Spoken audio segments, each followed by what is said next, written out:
lovelies. This is Sex with Everyone, and I'm your host, Riley Mayhem. Today I am chatting with Pinky in Atlanta, Georgia, and we end up talking about how he's been seeing pro-dominatrixes since his 20s, and what he gets out of that, what things they make him do, and also how literally no one in his quote-unquote vanilla life knows anything about it.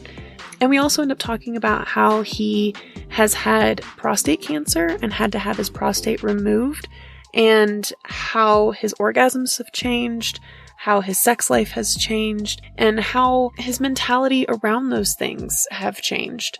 So, really interesting conversation. I hope you enjoy it, and buckle up and join me as I talk about sex with Pinky.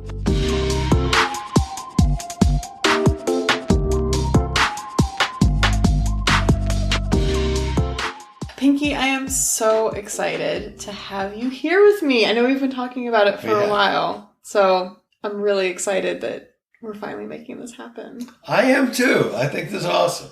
Thank you for joining awesome. me. Yeah. And I would only be doing this for a very limited number of people, and you are at the top of that list. Well, I am honored. No, I'm honored. The fact that you want to talk to me, my God. Tell me about Pinky. Where does your name come from? Okay. Pinky is a reference to when I dress up as a very hot female. I have this hot pink wig. And I even think I look pretty good. When I have the pink wig, there are a lot of other wigs, not so much. But the pink wig... It calls to you. Looks pretty good. So when I dress up as a woman, and I'm a guy, I'm definitely a guy. Okay. But I do like to be forced, and granted, this is being forced by my mistress. I would not just decide on gee, it's Tuesday, I think I'm going to go down to Macy's and dress up as a woman. No. This is... You don't cross-dress on your own. No. Is what you say. Yeah, okay. This is a product of being a submissive male who sublimates his world to a dominatrix. And when my dom insists that I dress up as a woman... And we went through lots of issues. And the first time she did this, she posted on one of those social media things and said, I introduced my sub to his feminine self, and I don't think they liked each other very well. Which is very true. Yeah? And was that the first time? That you've been dressed up as a woman? No. Okay. That was the first time with my that current particular mistress. Person. Okay. The first time she put the pink wig on, and we went out partying with a bunch of other really cool ladies. It was fun. Yeah. So you went out in public. Went out in public as Pinky. As Pinky. Oh, I'm Pinky, baby. Does Pinky have a different personality? Yes. Yeah? Oh, absolutely. That's one of the things that's so cool about it. When I'm out there as Pinky, I'm totally a different person. Really? Yes. Tell me about that. Okay. Pinky is more confident in the world. Pinky has a sense of humor and is not afraid of making jokes about himself or herself. I love making jokes about herself. I love being herself. There's just something that is a lot of fun being Pinky. Now, maybe that's because all the life issues that you have in real life are not as Pinky. Pinky has no real life issues. Pinky has... All Pinky needs to do is obey.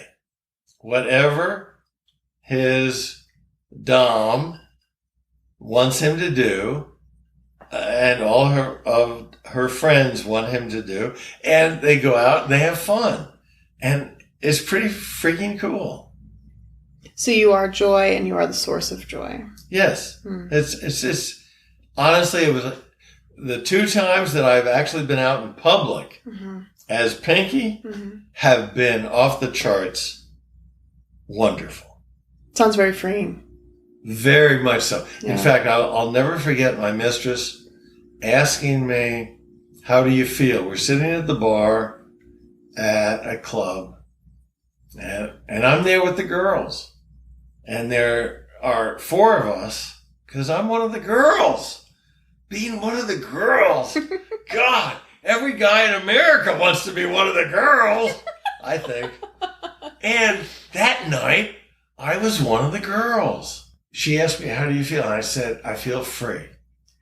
It was freeing your senses and your sensibility, and you felt free to be whoever you were. Now, initially, it was scary. Initially, I had visions of these guys at this club looking at me and beating me up because I'm a guy dressed as a girl, and that didn't happen. Yeah. And as the night wore on, it became more and more comfortable. And the women were so kind. And it reinforced my opinion of the world that women are a kinder gender than men. Not in terms of brutal, men don't fight each other and punch each other, but men are not kind and sensitive to other men. Men don't go out to a bar and talk about feelings. Men go out to a bar and talk about sports. Men go out to a bar and talk about girls. Men go out to a bar and talk about cars. But with women, you talk about feelings and sensitivity and a lot of those things that I think matter a whole lot more in life than sports. And so that's the night I went out with all the girls. That's one of my favorite pictures on my phone. It's not like I'm not going to post it. God help me if I die and everybody finds that picture on my phone. But that's one of my favorite pictures. Is the lineup of me and the girls on a girls' night out. That's beautiful. I think so. Yeah. I think so. Which is one of the reasons I'm here. Yeah. So tell me a little bit more about what drew you to BDSM and having a pro dom and that whole world. Like, where did that start for you? Why did that start for you? It really started at an early age. I'll never forget. I'm in 6th grade, and I'm bragging about how strong guys are. And this girl who I had been mean to years before, and who obviously there was a psychological thing going on. I owed her one. What happened? At a much younger age, a friend of mine and I had told her that she needed to take her clothes off. And that was totally inappropriate. And so... How old were you? We must have been about 6. Oh, okay. Yeah. When that happened. Yeah. So you and a friend were talking to a girl friend of yours. This was a girl that we were friends in school. And I honestly have no clue about why on earth we thought this was a good idea. But we essentially ganged up on her in a private area. We lived in a private subdivision, and you had lots of private areas.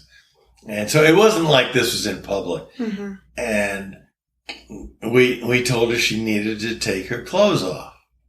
Why we did that, I, to this day, have no clue. But she did.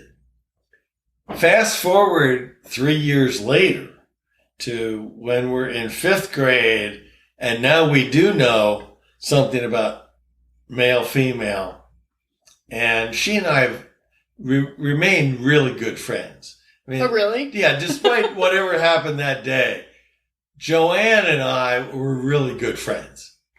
And there came a time when we were just playing around in her backyard, and it was either 5th or 6th grade. So I must have been, I don't know, 11, 12 years old, somewhere in there.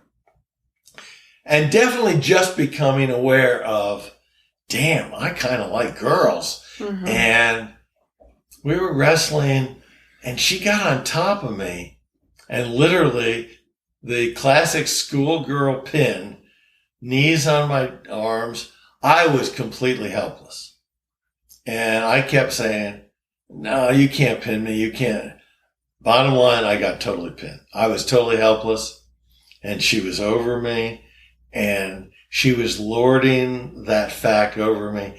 I don't remember whether she actually spit on my face. She may have. I just remember it was one of those. I think she wanted me to verbally concede that I was helpless, mm-hmm. and that she was dominant. And I do remember that gave me such a hard on. I'm 11, 12 years old. And I got such a hard on. I mean, if she really wanted to embarrass me, she would have undressed my pants, but she didn't. She was very kind. She actually was very kind over the whole thing. But it was a typical, I loved being dominated by this strong girl. To this day, I think about that and I get turned on. Mm-hmm. I love that. Fast forward to freshman year in college. And again, I've got the typical male mouthpiece bragging about how men are. Men are stronger. Men are smarter, men are this, men are that. I didn't necessarily believe any of that, but that's what we did. And it was this macho, okay, you can't do this, you can't. But there were fucking 5 of them.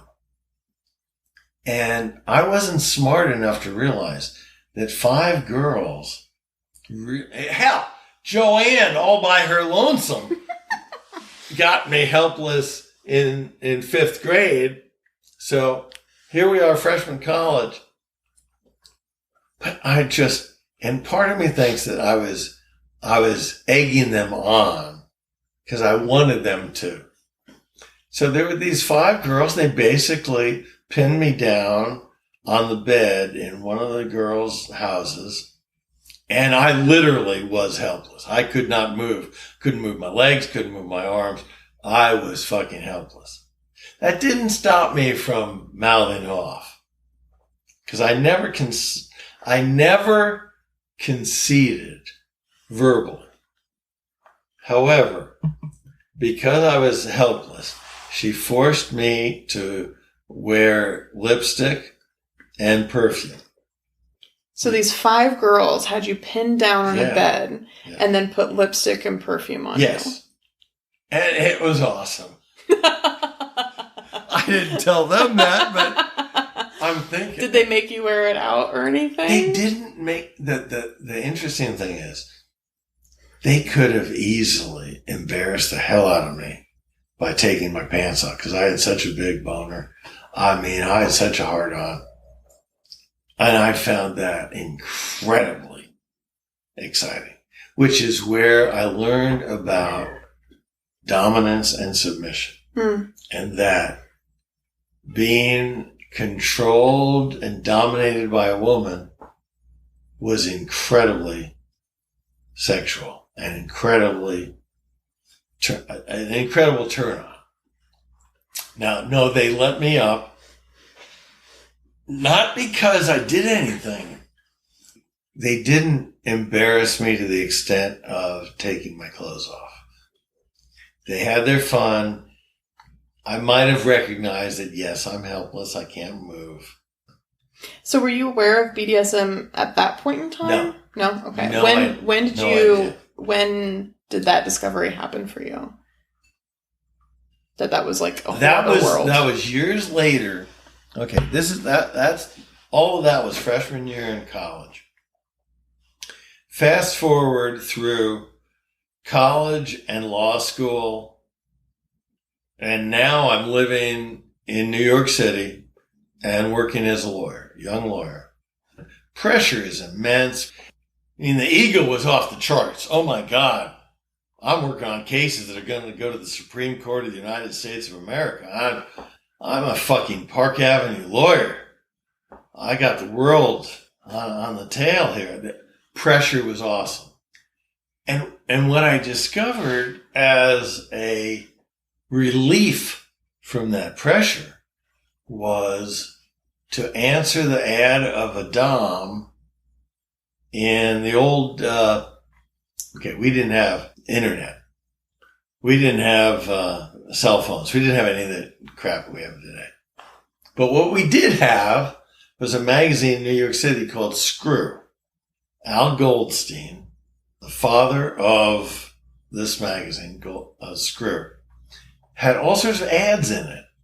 And a lot of the ads were for dominatrixes.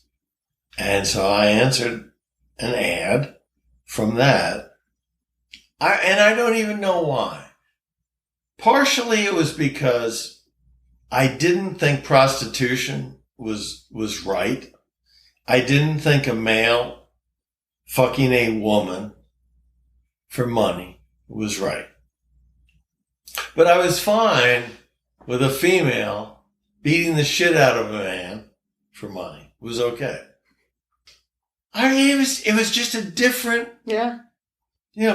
paying somebody to beat the shit out of you is not the same as paying somebody to let you do something to them that they didn't really want to do. Mm-hmm.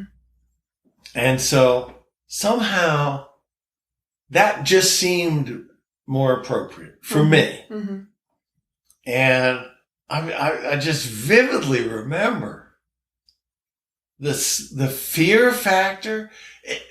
Not a lot different than little boy, 10 years old. Whoa, we're going to go on the cyclone at Coney Island. Oh my God. Up.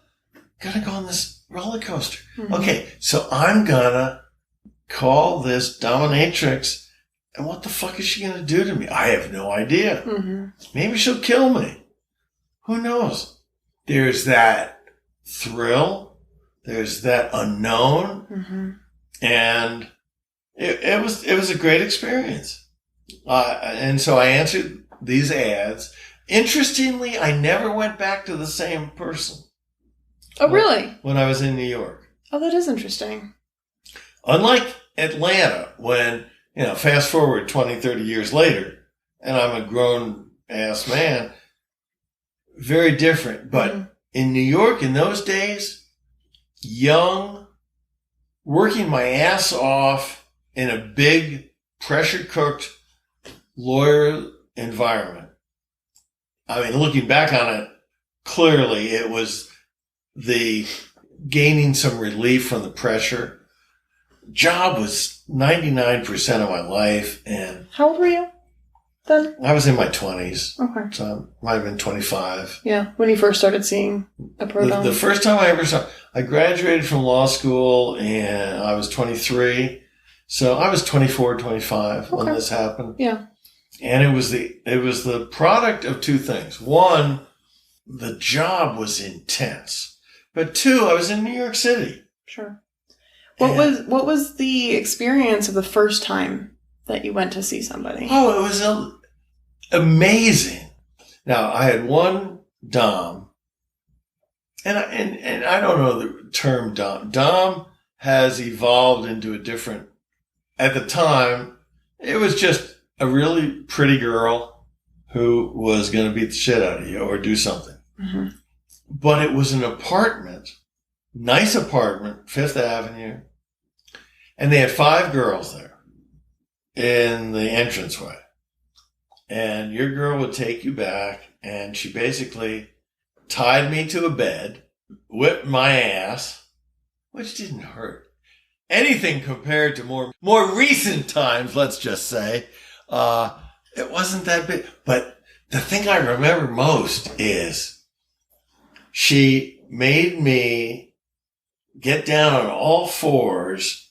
And at those days, hell, I could crawl on all fours just fine. Now, I'm an old guy, so it doesn't, not as easy. But back then, boy, I could be a dog. I could crawl on all fours. And she made me crawl on all fours out and kiss all the feet of the girls that were sitting and I remember how exciting that was, how awesome, what a turn on that was. That was more of a turn on than fucking. I can't explain that, but it was. And that first time was awesome. But I didn't go back to that one. Whenever I went, I would go to someone new. And maybe part of that was the unknown. Because part of the thrill of BDSM is the unknown. Is this someone that is a real BDSM practitioner? Or is this a psychotic woman that just wants to kill people? and in those days, what a thrill. I was young enough to, if I die, fuck it, I'm okay. Yeah. It was, when you're young, it's like, hell, I rode a motorcycle like crazy back then. Mm-hmm. The thought that you were vulnerable and that you could be killed, you could be hurt, never even entered my mind. I mean, looking back on it now, New York City, sure. But at the time, never entered my mind. And it was a matter of, it was exciting. And it clearly spoke to a side of me that wanted to be dominated by women. Let me ask you about that. So what has like the evolution from that first time of seeing a pro-dom, did you continue to see pro-doms up until today, or has it kind of had bursts or whatever? It had bursts. And what has the evolution of that been for you? A lot of the evolution was a product of where I lived. New York City, it was easy to do that. Mm-hmm. And so I saw several others. I'll never forget one. And this was funny. I went to see these, and it was 2 doms this time. And it was a double dom session. And they asked me if I was a virgin. And I said, no, of course not. Well, very quickly, it dawned on me that they were talking about virginity in a whole different way. They weren't talking about me fucking a girl as a guy. They were talking about fucking me in the ass. And very quickly I realized, whoa, wait a minute. No, I've never been done. I'm not. Yes, yeah, that's never happened. And I remember them laughing at my discomfort with the term virgin. One of the things that I came away with all the New York Dom experiences I had is how kind they were. That's lovely. In the whole episode of my life, and it's been a long fucking time, the kindest people I've ever met have been Doms, because they appreciate the power exchange, and they understand the power exchange, and they've just been some of the most decent, wonderful people that I've ever experienced on this planet. And so, as a result of that, those 2 they laughed. They didn't take advantage of the fact that I had a virgin ass. They didn't fuck me up the ass. And it was interesting. But I learned a lesson. When someone says virgin, understand what they mean before you say yes or no. Yeah, there's a lot of context there. Have you been fucked up the ass? I have. How has that been for you? Ultimately, when you finally did divergenize. The first time, and I vividly remember this because it scares me to this day. The first time I got fucked up the ass was by a dominatrix in New York who I thought she was using a dildo, but she made the comment at some point, "You better be good or else you're going to be sucking real dick before the night's over," which scared the shit out of me that maybe this was a trans, and maybe that was a real cock underneath to this day, I have no clue. But that's the first time I was fucked up the ass. But it was in a way that was pretty it wasn't from behind. It was, the legs were up in stirrups this way, and it actually was pretty cool. All I can tell you is I'm hoping that was a girl and that she fucked me with a dildo. But in any event, even if it was a guy, he had a dildo over his cock. Yeah. Because and I don't know why this, even to this day, matters. I don't ever want to be fucked by a guy. Girls are different. I'll be fucked by a girl all day long. Even a trans woman? With a real cock? Okay, I'd have to think about that one. Yeah? I'd have to think about that one. A real cock? Although, honestly, it's not my choice. Yeah.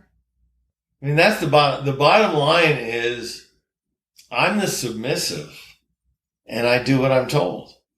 If my mistress locked me in there are lots of things. I'm not a big fan of the spanking thing, but the cross, although I don't know which is better to be fucked by. I don't know because I've not been, although yes, I have, but I don't know. I can see why you feel like you have more control on the cross versus a spanking bench. I like the cross. Spanking bench is much more vulnerable. And I've been fucked on the spanking bench, which is fine. And honestly, the last, and I feel bad about this, the last time on the spanking bench, I was a little wuss. I really was. That was a bad day. Was it a bad experience? No. It was just, I was a little wussy. But everybody was so nice to me. And they shouldn't have been. They should have just fucked my ass big time. Fuck my mouth big. They should have fucked my mouth. But this is the thing about doms. Doms are really sweet, kind people that don't want to do something that hurts. And they thought that hurt. And it did at the time. But I feel guilty about that. This is how a submissive feels. Submissive feels guilty about not giving their dom the pleasure that they want. And I would have been perfectly okay to be fucked up the ass that day. I just whined a little bit about it. And my main dom, has empathy for me. Now, that doesn't mean that I haven't been fucked up the ass quite a bit, which I have. But that day, there were 4 of them. Honestly, I don't remember much from that day because I was really in bad shape that day. For a variety. So you were in bad shape, and therefore you were, as you said, a wussy. Was it still a good experience for you, or was it? Oh yeah. Okay. But I just want to make sure. The reason it was a bad experience is I'm embarrassed at what a wuss I was. Why do you keep like referencing yourself as a wuss? Like, why is that such a negative thing for you when that is the experience you're paying for? If you're going to be a submissive, you should take it. And that's interesting because that's part of the old, I look at it very similar to, I grew up in World War II where they tortured you. Okay, granted, I didn't go, I'm too young to be, I did not fight in World War II, granted. But I grew up in the post-World War II era where they had these movies where they tortured people and the tough guys said nothing. Mm-hmm. They just let them torture. And so I always thought I should just allow the torture and be quiet. But I whined and cried. And so my mistress, who is very sweet and kind, didn't do what she should have probably done. And I shouldn't be even talking this way because she's going to hear this, and the next time I go, I'm going to get my ass kicked. Well, it sounds like that's what you want, though. I deserve it. No, it's not what I want. There's a difference between what you want and what you deserve. As a submissive male, you deserve something. You deserve punishment. I mean, for example, the last time I really got my ass beaten, and I have pictures of it, and I love those pictures, including bite marks. And I love that because I'm proud that I tolerated that. And I'm embarrassed by the time before when I didn't tolerate it. Part of being a submissive, part of being a slave is you have to focus on the pleasure of your dominatrix. Your dom, her pleasure matters. You're a submissive male, your pleasure does not matter. And you have to get that clear in your head. And that's easier said than done. It really is. I would love to hear more about the evolution from when you were 25-ish and had your first pro-dom experience to today. Because you said that it's kind of been spotty and kind of, but like what, who you were then and what you got out of it then versus who you are now and what you get out of it now. For the most part, it was a product of where you were. Being in New York, I had access to that. When I moved south from a job standpoint, I no longer had that access. Until I came to Atlanta. Their big cities have access that smaller cities do not. And in the truth of the matter is, in between those times, 99% of my attention was to my job. And also, I started raising a family. So I'm no longer a single vulnerable male. I'm now a father. I'm employed, big time job, lots of work, focusing on all of that. So it was simply a matter of it didn't arise. It wasn't a conscious choice. It was simply, I'm no longer in New York and I'm not yet in Atlanta. The evolution into current day submission is that I ultimately ended up in Atlanta and found the greatest dominatrixes. I mean, I've had two primary doms here in Atlanta, and one of whom I had for quite a while, who has retired. And it was her retirement that caused me to not do anything for a while. And then I finally called somebody else. But the first person I'd ever been back to on an ongoing basis was here in Atlanta. And she was a spectacular human being.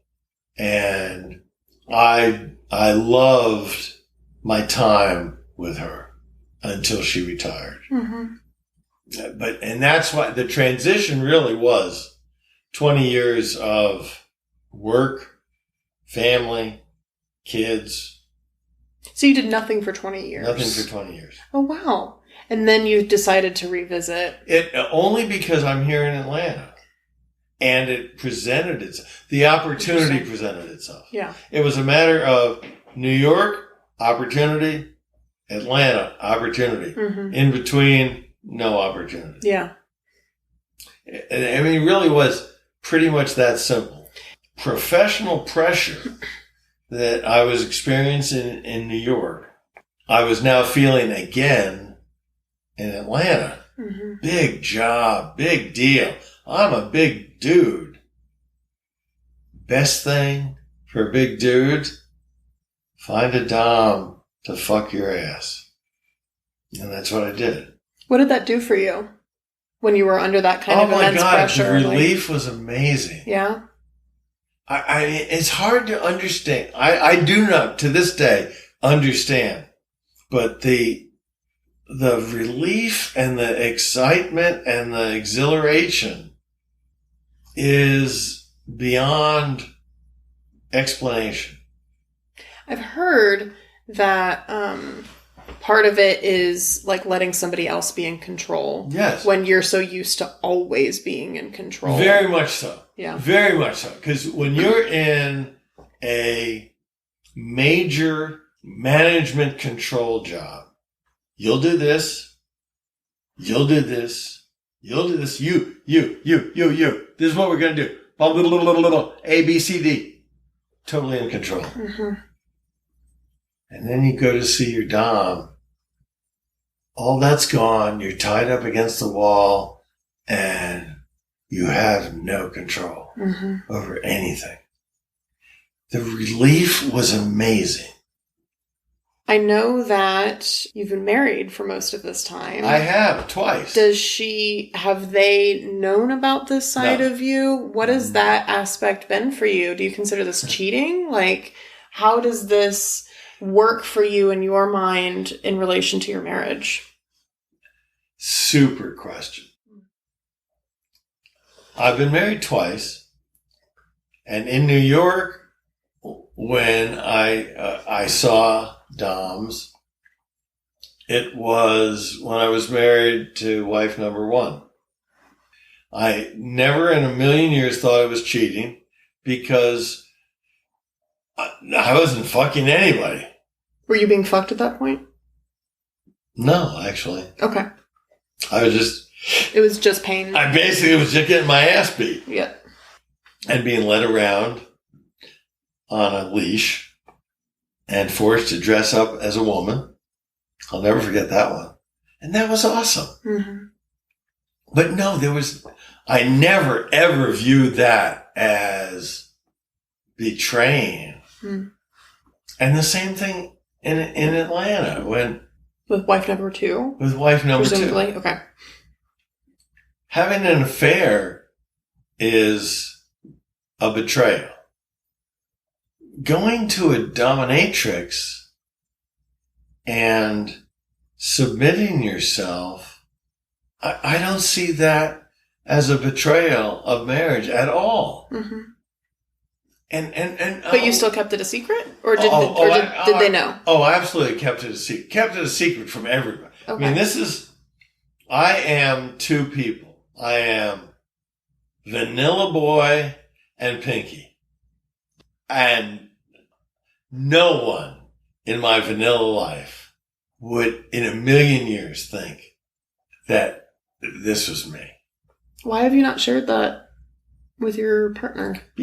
Oh my God. No. No? God, no.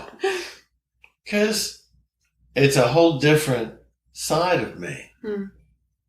It's a very private side. That's why this is cool, sharing all this with you. Hmm. Because I've learned on the internet that IRL means in real life. IRL, for me, 110% different than what we're talking about and this life. Pinky and my real name are completely two totally different people. Mm-hmm. And I would never, ever want anybody in my vanilla life to know about Pinky. Why not? Because that would be the ultimate embarrassment of who I am in my vanilla life, which basically says I'm two people. Okay, I mean, my parents are dead, so thank God they'll never figure it out. But I still do have relatives. They need to go to their graves not knowing. And my kids need to bury me never knowing about this side of me. I'm just saying. I don't ever want that's the biggest fear that I have. Whether that's right or wrong, I'm not saying that I'm right in thinking that way. Mm-hmm. But that's just me. Because it's so different. My vanilla self and Pinky are so different. And I mean, obviously, I struggle with this every day. I struggle with being Pinky. Because there are days that, fuck Pinky. I don't want to be Pinky anymore. You know, send him to the curb. If you want to fucking dominate me. But you're going to dominate me as a guy. There's all sorts of stuff going on in your head about all of this. And, you know, would a shrink, to quote Jerry Seinfeld, would a shrink have a field day with me? Hell yes. But honestly, I have found the best people in the world to spend time with are doms. Even when I go out to dinner with them as me, I'll go out and I'm not Pinky. Mm-hmm. But I'll go out. They're the kindest, sweetest. They're the most perfect people on the planet, from my point of view. And I've said that to them on Twitter. I'm not sure which identity I used on Twitter when I said that. But I'm so open to women who are willing to be honest about who they are. And I'm not totally honest about who I am. With them I am. But in the real world, now granted, now that I'm retired, I don't care quite as much. But I don't want my wife or kids, especially my kids. It would shock the shit out of my wife and it would serve her right. That's a whole nother subject. Because I'll never be fucking dominated by that bitch. But that's another subject. Jesus. So partly, I like being dominated by women that deserve to dominate me. Mm. I'm embarrassed enough not to want my kids to know that. I'm not, it's sort of like if you were gay in the 1950s, maybe you didn't want to come out because of your kids. And that's kind of where I am. Maybe 20 years, 30 years from now, things will be different. Mm. And maybe people will live different lives. And to tell you the truth, if I had my druthers, if I could wave a magic wand, I would eliminate my marriage. We'd settle all that. And I would become somebody's permanent slave, living in a cute little cage in their apartment. At least that's what I think. Now, I've been told that that's not the most comfortable place. No. And maybe it's that's not. The point. Maybe it's not. And maybe, you know, doing that for a night is a lot different than doing that for a lifetime. Mm, certainly. But one thing I do know, one thing I can absolutely swear to, the dominant women that I've met in my life, whether they're in New York or Atlanta or Las Vegas or anywhere, They are the finest women I've ever known. Why is that? Because they're good people. My experience is that a dom loves a sub, and a sub loves a dom in one of the healthiest love relationships there is on the planet. And that's how I feel right now. I don't know that every dom-sub relationship is like that, but I do think this. A truly dominant woman with integrity and character loves her subs and loves them genuinely. And in return, those subs love their dom. It is, I think, one of the ultimate expressions of love in this world today. Is extremely special and, in my opinion, more valuable than a typical boyfriend-girlfriend, typical husband-wife. Husband-wife, you get married, you have kids, you got a home. Father knows best. Dum dum dum dum dum dum dum dum dum dum dum dum dum dum. It's just the way. Yeah. Dom sub. There's an intellectual component to it. There's in addition to the physical, there's an emotional and intellectual connection that totally transfixes any kind of typical male-female relationship, I think. I think it's one of the healthiest relationships I've ever known. That's beautiful. It's a beautiful thing. It absolutely is a beautiful thing. And I think about that as I'm getting my ass beat. This is a beautiful thing. This is so beautiful. This is so beautiful. And I don't understand that completely. Yeah. You watch these movies of these stoic guys, they don't say a word. The Germans, okay, my era was the Germans, maybe it's the Russians, whatever. Torture, torture, torture. Silence, silence.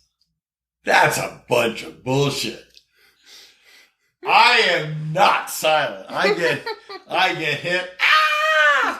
I'm screaming. But screaming, it's an outlet. And I guess I kind of like that. Yeah. Does that make any sense at all? It does to me. I mean, having it be kind of cathartic and a release for you. It is. It's a release and there's a thrill to it. It's like when you go on a roller coaster. That's how I feel when I enter into the dom's lair. What the fuck am I doing here? But then you get to the top, and then it goes down, and you scream because you're letting out tension from your stomach. People that don't scream have problems with their stomach. You scream, you let it out, and that's what I do. I get hit, I scream. I get hit, I scream louder. I'm very loud. So, I don't know. It's a very interesting dynamic. And I can't say that every dominatrix is the same. But for me, being in a submissive relationship is an awesome thing. And I love it. So I'm kind of leading, and it's okay if you don't feel like talking about it. So you've said that having this kind of emotional relationship with pro-doms, you don't consider cheating, nor do you consider being fucked in the ass by them cheating. But have you ever been in a relationship and actively cheated on your wife before? And what has that I've been? not. No? My view of cheating is I cannot fuck another girl. Being fucked in the ass is not fucking another girl. That's my viewpoint. Okay. Fair enough. That's my viewpoint. And okay. Well, like I said, I was kind of leading because I'm aware of somebody that you had a relationship with that you were considering leaving your wife for. And I never ever slept with her. Really? Yes. Oh my goodness. Because of this. I told her. Tell me about that, because I didn't realize that. She had sex with a million guys because she was a beautiful, beautiful girl, and every guy wanted to fuck her, and she submitted to that for a variety of reasons that I can't totally explain, but she did. And I think part of it was she saw her value because she was so beautiful and so sexy. I think she drew a lot of her self-esteem from fucking. And I think she thought that's all guys wanted. And one of the reasons why we ended up working, and one of the reasons why she ended up loving me, is that I was the only guy that ever did not want to fuck her. I wanted to marry her. And I told her categorically that we would not have sex until I wasn't going to hold out to marriage, but I was going to fucking hold out until we got engaged, and we literally had picked out a ring. And I said, when we go to Lake Tahoe and I give you your engagement ring, and that's when we'll have sex. Until then, that's not me. Suffice it to say, I grew up when the mores was, if you fuck it, you marry it. And I grew up with a roommate in prep school whose brother, because he had an affair with this girl, ended up marrying her because he had to. And that's the environment that we had in the 60s until the sexual revolution. So Elizabeth always just assumed that I wanted to fuck her. And I explained to her over and over again that I don't just want to have sex with you. I love you. And I don't want to be like all these other guys. So we'll wait. And when it's time, and I put the ring, it's like the Rihanna song. If you love it, then you better put a ring on it. And that's what I told her. When I put a ring on it, then we'll have sex. And we'll make, and I always use the term make love. She always used the term have sex because she had sex with lots of guys. But I do think that the day that she died, she really did love me, and she knew that I loved her. And had she survived, I would like to think that, yeah, we would have lived happily. We would have gotten married and lived happily ever after. Mm. But God apparently does not want me to leave my current spouse. Even though she doesn't want, that's all another. Yeah. We can talk about it if you want. The irony is that she's not thrilled with being married anymore. Even though we've been through all this. We've had kids. We've done all the things that traditional American marriage is all about. You marry somebody that you can live with forever. You have kids with them. You raise those kids.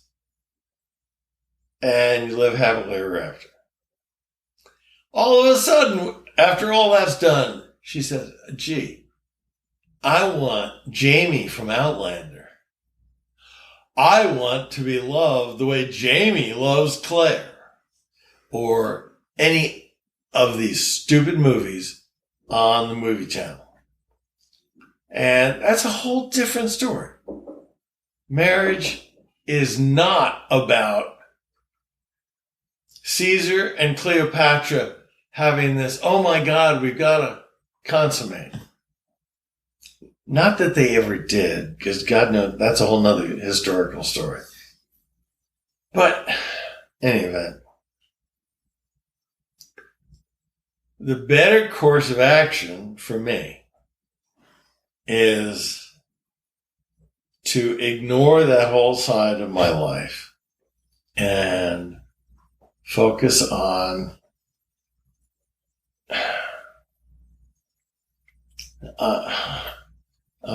Mistress and this whole other life. So it's an escape for you as well. Yeah, it is. Yeah. It wasn't initially. Yeah. But now, I mean, I still struggle with, I think it's so unfair to all of a sudden, after X number of years, because you've watched all these Lifetime movies, to compare that because you're not like Jamie and Claire. And I don't know if you ever watched Outlander. Mm-mm. Jamie and Claire are disgusting. They've been together for 30 years and they pretend like they've been together for 30 minutes. Yeah. That's not real world. This is a woman, Diana Galababan, who has written these things, and it's it's bullshit. It's not real. People do not fall in love with one person and experience that for the rest of their life to the exclusion of everybody else. I don't think. Maybe I'm wrong. The irony of all this is that I'm kind of okay with moving on. Am I hurt? Yes. So much so that I'm not ready to move on. I've been told I should just feel free and move on. And I'm not quite there yet. That's okay. And I'm struggling with that at the moment. Yeah. I mean, being with somebody for decades that's hard to let go of. It is. Certainly. Do you think the pandemic has anything to do with it? Oh, I think the pandemic had a huge... Because with the pandemic, all of a sudden, it prevented life from happening. Mm. And so it enabled all of us to get into our heads.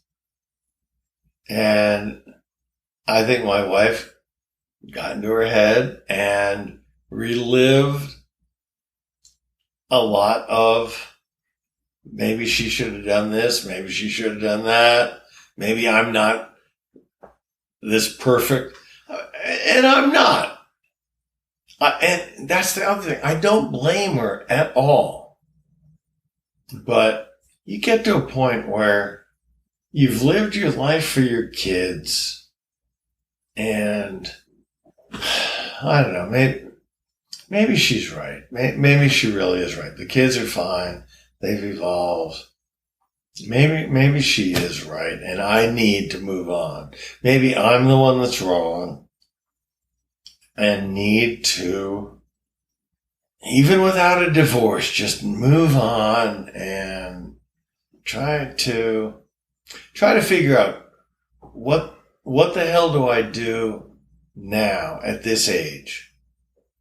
There's a limit to what you can do as you get older. And so kind of that's where I am right now, is trying to figure, do I just go cold turkey and say, bye, bye, Miss American Pie, go to hell? That wasn't the line from the song, but that's... and move on. Kids are great. She's fine. Financially, all good. You can have the house. You can have Hilton Head. You can have this. And just move on to because I'm a very simple guy. All I need is a tent and a couple of hot dogs and some hamburgers, and I'm good. So that's where I am right now, is the dilemma between letting go and not letting go. Yeah. And I'm surprised how difficult it is to let go. It's scary being alone. It's scary being on your own. Mm-hmm. So I wanted to broach, if you're comfortable talking about it. So I know you had cancer. Yeah. And had to have surgery and everything. Oh, I would love to talk about how that has affected your sexuality or things that you're, like... It is a great subject. Yeah. On the one hand, okay, when you have prostate cancer, the best thing they can do is take the prostate, which means taking the cancer out of your body. Mm-hmm. And the best thing in the world was the report that I got when they told me the margins were clear. So there is no cancer in the body, in the prostate, all in the prostate completely gone. Now, the negative to losing the prostate is that when you fuck, you don't come. The prostate is required to come. It's also helpful to get hard on. And so, without the prostate, after prostate surgery, fucking and getting a hard on is extremely difficult. So are you saying that when you say come, do you mean ejaculate or do you mean orgasm? You cannot ejaculate. So you can still orgasm? You can still orgasm, okay, but it's more problematic. You don't get a hard, when you're a guy, you get a hard on over, gee, she's a pretty cute hard on. You go to get coffee, she's cute, hard on. You go to a restaurant, ooh, she's cute, hard on. You get a hard on all the fucking time. Mm-hmm. That's what guys do. Mm-hmm. Guys get hard ons, which is why guys suck. Because guys get hard ons and all they want to do is fuck and get off, and they treat women like shit. That's a whole nother subject. Okay, for me, I can kind of get a hard on with a lot of work. And I can get an orgasm with a little bit of work. But it's not the same at all. And so sexually, it's freeing. It's very freeing because you can sit down at a bar and talk to anybody. And I've been very open with explaining. It's ironic. Ever since I've had my surgery and they, essentially made me impotent, I've had more women pick me up at a bar. And I've explained to them. Now, I've got to tell you, I can't. However, what I've discovered is you can give a woman an orgasm without your cock. And that's pretty cool. That is really pretty cool. So I've discovered that. But yeah, it has huge impact. Not the least of which it makes you more pro-woman. I can get an orgasm by masturbating, and it's okay, but I can't get an orgasm like you can get an orgasm, and a woman can get an orgasm by me really doing good work. And what I've discovered is that I can give a woman an orgasm, and that makes me feel good. Mm-hmm. So to a certain extent, it's freedom from not worrying about your own orgasm and allowing you to focus on a woman. And the ego return from focusing on the woman is immense, at least for me. When I give a woman an orgasm these days, it's awesome.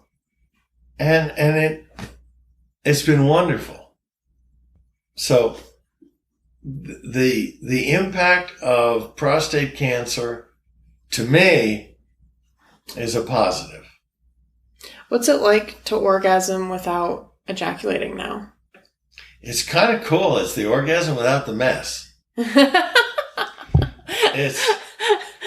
I'm amazed. I'm really surprised. So it feels just as good? Yes. Yeah? Okay. Yes. The endorphins or whatever the chemical thing is, mm-hmm. when I orgasm, it feels the same. It's just that you're not ejaculating. Mm-hmm. But yet, you still don't care about it as much anymore? No. Yeah, that's interesting. When you're a young guy, fucking is a big deal. Hmm.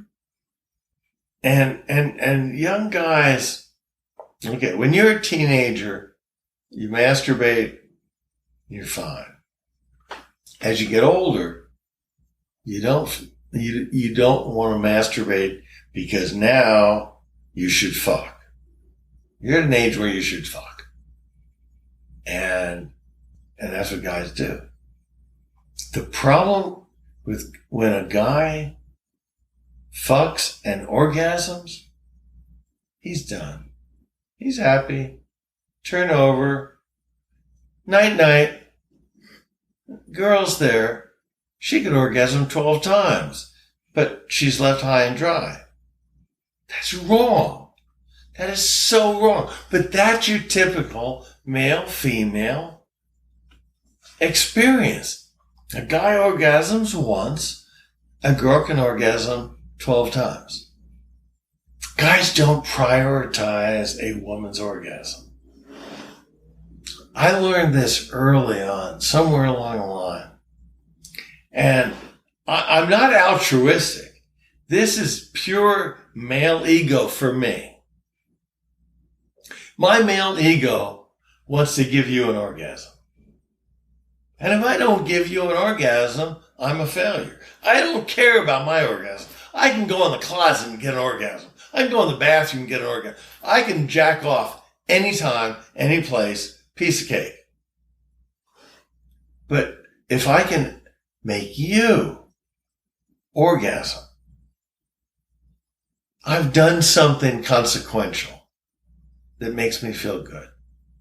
And so I have always thought that the female orgasm is what matters, not the male orgasm. Part of that is because I realize how a guy can have an orgasm on a flagpole, and I gotta admit I did that once. What? What? Okay, if you climb up a flagpole, your cock drags. It's not hard to get. I was about 12. It was like in the era when you were having. What's that thing in the night? You have an orgasm in the middle of a wet dream. When you're a young man, 12, 13 years old, you have your first wet dream. About the same time, I was climbing this flagpole. So it's easy for a guy to get an orgasm. It really is. Mm-hmm. But a woman's orgasm, at least this is, now maybe I've been reading material, Cosmopolitan, etc., about so many women fake their orgasms. So if you can give a woman a true orgasm, that's a good thing. And me, that always made me feel good, that I've been a good lover. Well, yet again, it's putting the woman's pleasure above your own, yes. Which is what you get out of being with a pro-dom. If you love somebody, you put their pleasure first. Mm. And that's exactly about the dom relationship. To the extent that I can tolerate whatever, all I want in a dom session is whatever makes you happy. If you're a real sadist and you want to beat the shit out of me, then beat the shit out of me, and that's what I want. Physical pain is nothing. Physical pain is so transitory. Emotional pain is harsh. One of the reasons why over the last few months, and it doesn't take a rocket scientist to figure this out, one of the reasons I wanted to have physical pain is because that hurts far less than the emotional pain of a relationship breaking up.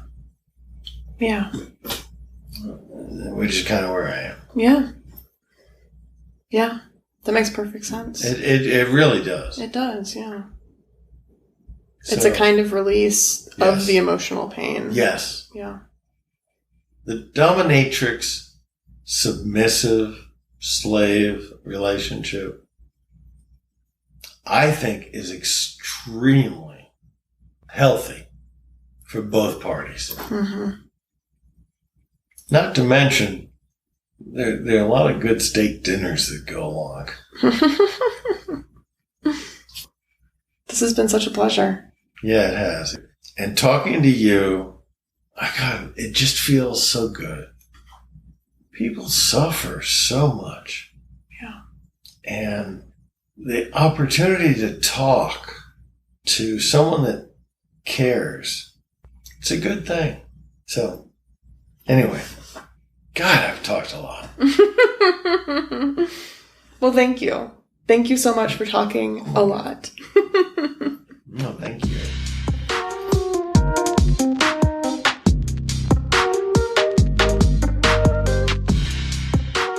How great is Pinky? I absolutely adore that man. How cool is it that he was able to specifically pinpoint the 2 instances in his formative days that led him down the path to BDSM? Just fascinating. And I also thought that our conversation was just a really good reminder how differently people view what cheating is. All the conversations I've had over the years, some people think that kissing is cheating, or watching pornography is cheating, or how having penis and vagina sex is cheating, but having strap-on and ass sex is not. Just really interesting how differently we can all view what quote-unquote cheating is. So anyway, that's all I have for you today. Next episode, I will be talking with a gay couple from northern Georgia, and they will talk to me about how their relationship has evolved over the years since they got together when they were in high school. So until next time, stay awesome, friends.